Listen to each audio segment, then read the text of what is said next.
Беларускі інтэрнэт кіпіць ад чарговай порцыі зліваў. Цяпер на аўдыёзапісе імаверна прэсавая сакратарка Лукашэнкі Наталя Эйсмонт і ўжо знаёмы нам па ранейшым зліве кіраўнік Беларускай федэрацыі хакею Дзмітрый Баскаў.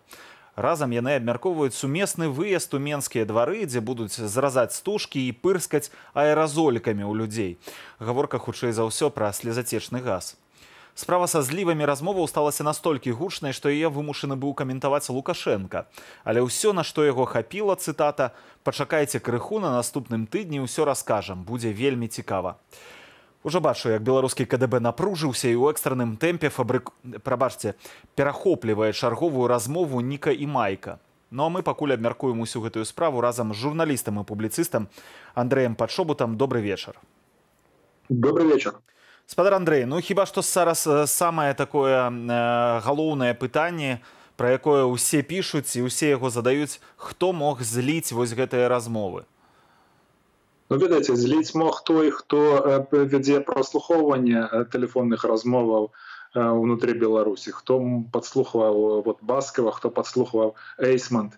Мне цяжка адназначна сказаць, вось калі казаць пра версіі, ну вось нейкую там сваю версію гэтых падзей я, безумоўна, маю. Мне падаецца, што это, канешне, ўсё ж беларускія спецслужбы злілі. Відавочна, што ўнутры сістэмы адбываецца нейкі канфлікт, вось, і гэтую сітуацыю вырашылі выкарыстаць супраць, мне падаецца, Наталі Эйсмонт. Але навошта? Вось гэта нейкі раскол, каб зрабіць. Яна даволі ўплывовы чалавек. Мне здаецца, што па іерархіі, калі яе вось ставіць недзе і раскладаць па гэтых сходках уладных, яна кажацца занадта высока і занадта блізка да Александра Лукашэнкі, каб супраць яе такія рэчы рабіць. Ну, вот раней ніколі не рабілі такіх рэчаў, а вот цяпер мы назіраем ўсё ж такі крызіс сістэмы. Раней на Беларусі не было такіх пратэстаў, цяпер яны ёсць. Раней людзі з акружэння Лукашэнкі не былі датычныя, ці былі датычныя, але гэта ўсё ж такі 90-е годы да забойстваў, а тут аказалася, што яны маюць дачыненне да выкрадання, прынамсі, таму што затрыманнем гэта ж назваць нельзя Романа Бондаренкі. Вось, таму сітуацыя ўжо незвыклая, і гэты зліў працяг вось гэтай незвыклай сітуацыі. Просто каб ужо скончыць гэтую тэму са злівам, мне здаецца, наадварот, Александр Лукашенко, пачуўшы гэта ўсё, скажа, ай, малайчынка, Наталя паехала вось сама асабіста ўдзельнічаць, тым больш, што гэтая размова акурат не тычылася выезду тады ў двор, калі там апынуўся Роман Бондаренко, гэта было значна раней. Ці ў гэтай сітуацыі, наадварот, яна не атрымае чарговую падзяку ад Лукашэнкі? Ну, ведаеце, мы не знаем, як хоць гэтыя народныя дружыны, відавочна, што гэта ўся гісторыя з Романом Бондаренко, гэта працяг вось фармавання і дзейнасці народных дружын, пра якія нам так распавядалі. Вот Лукашенко казаў, што там 500 дружын і гэтак далей, а тут мы бачым, што фактычна забуксавала вось гэтая гісторыя з народнымі дружынамі, што прэсавая сакратарка вымушана ездзіць, вось, што Баскаў вымушаны ездзіць, што, то есть гэта нейкія там кіраўнікі, вось. А дзе ж такія шэраговыя жаўнеры, у сэнсе жаўнеры ў двукоссі, вось. Дзе яны? Аказваецца, што іх няма, вось. І магчыма, што гэта таксама прычына, чаму з'явілася вось гэтая публікацыя. Беларускія сілавікі, магчыма, не хочуць дзяліць вось, тое, што яны перамаглі, не нейкія там мітычныя народныя дружыны, якія цяпер могуць сказаць, што вот гэта ўсё яны перамаглі, а што вот это перамога сілавікоў, вось яны маглі адчуць, што ў іх кавалак вось іх перамогі над пратэстамі спрабуюць забраць. Ведаеце, у нас ёсць яшчэ адна версія. Давайце на хвіліначку нашу размову спынім, паслухаем. Гэта былы падпалкоўнік камітэту дзяржаўнай бяспекі Сергей Аніська. Ён кажа, што такіх службаў, якія маглі б зліць такую размову, зараз у Беларусі шмат. І галоўнае на яго намеркаванне, што сітуацыя нагадвае 94-й год, калі Лукашенко толькі ўзбіраўся на вяршыну палітычнага алімпу краіны. Давайте паслухаем ягонае меркаванне і вернемся да размовы.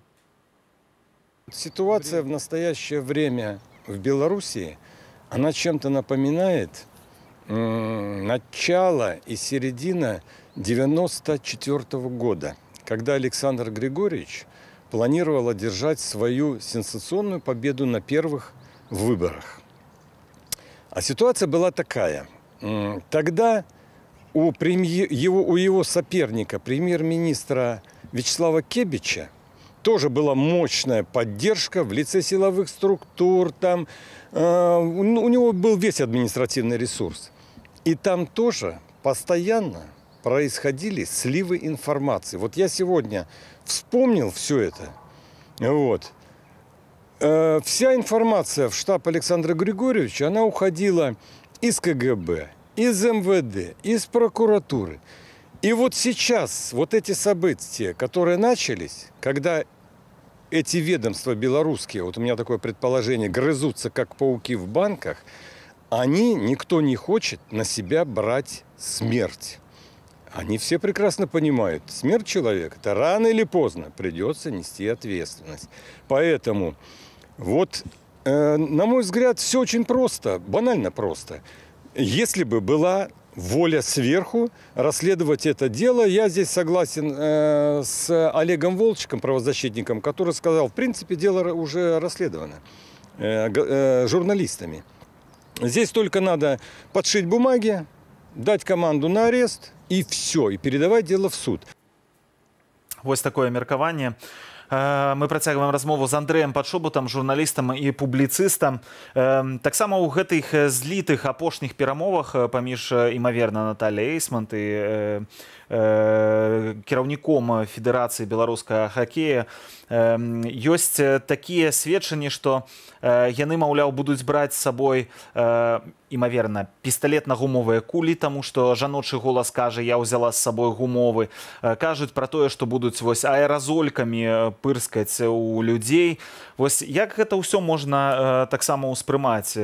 Бо мне здаецца, што гэта наўпроставыя сведчанні пра тое, што людзі свядома рыхтуюцца да нейкіх пэўных злачынстваў, што іх гэта бавіць нават.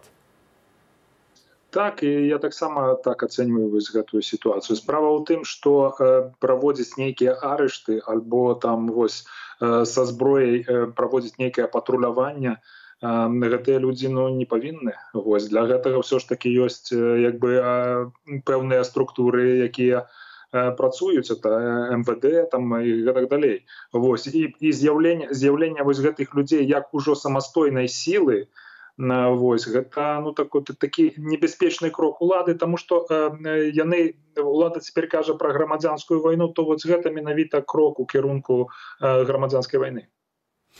Ці можна чакаць вось у нейкім такім бліжэйшай будучыні апалы для вось гэтых дзвюх асобаў? Як вы думаеце, ці могуць яны патрапіць у няміласць у найбліжэйшым часе? Ведаеце, мы тут вельмі мала на самой справе ведаем аб тым, што адбываецца у сярэдзіне піраміды ўлады, у атачэнні Лукашенка. Вось. І тое, што нам можа падавацца нармальным і не так важным у гэтых размовах, яно можа быць сапраўднай прычынай зліва інфармацыі вось гэтай. Я ўсё ж такі не беруся прагназаваць развіццё сітуацыі. Мне падаецца, што Баскаў як функцыянер спартовага руху, то ён скончаны.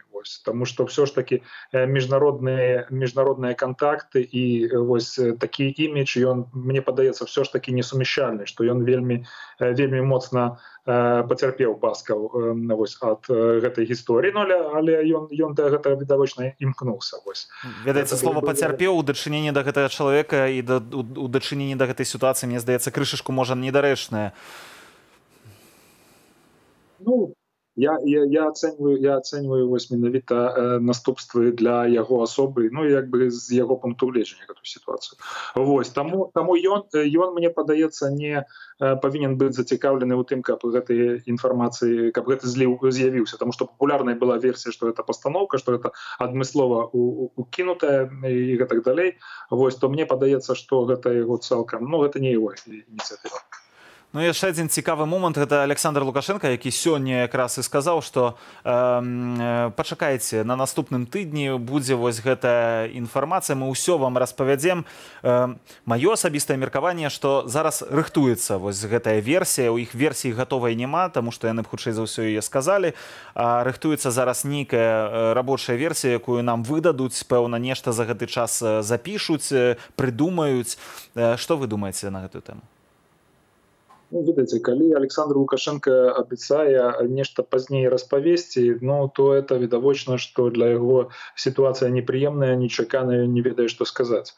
Вось. І раней ён неаднаразова абяцаў, а это абяцанне не выканал. Я магу прыгадаць і там 95-й год, калі пабілі дэпутатаў у парламенце, і Лукашенко абяцаў паказаць усёй краіне, вось як гэта адбывалася і што это адбывалася не так, як распавядалі дэпутаты. Мы чакаем па сённяшні дзень. Можна прыгадаць вось вясной, калі ён абяцаў вельмі шмат цікавага распавесці пра ковід і там намекаючы на нейкія канспіралагічныя версіі. Мы таксама нічога такога не пачулі. Так што не факт, што мы пачуем, але мы можам пачуць, калі сапраўды вось гэты зліў ён будзе працягнуты, калі і надалей будзе друкавацца у інтэрнэце інфармацыя вось такога кшталту. Тады сапраўды ўлада будзе вымушана адказваць нечым. Вось і чым яна можа адказваць у такіх сітуацыях? Як можна ўвогуле з тварам выйсці з такой сітуацыі? Ну, розныя спосабы ж ёсць. Нейкі новы скандал, які прыкрые тое, што адбываецца, вось нейкае тлумачэнне, якое ўсе дзяржаўныя СМІ і ўвесь інтэрнэт-агітпроп будзе раскручваць. Вось, ну, паглядзім, што яны выдумаюць. Я думаю, што ёсць пэўная тактыка паводзіна ў такіх сітуацыях. Я думаю, што яны цяпер яе будуць выпрацоўваць, калі гэты зліў будзе працягнуты і калі ён будзе столькі ўвагі прыцягваць, як вось цяпер. Дзякую вам вялікую за гэтую размову. Андрэй Падшобут, журналіст і публіцыст з Горадні, быў госцем студыі.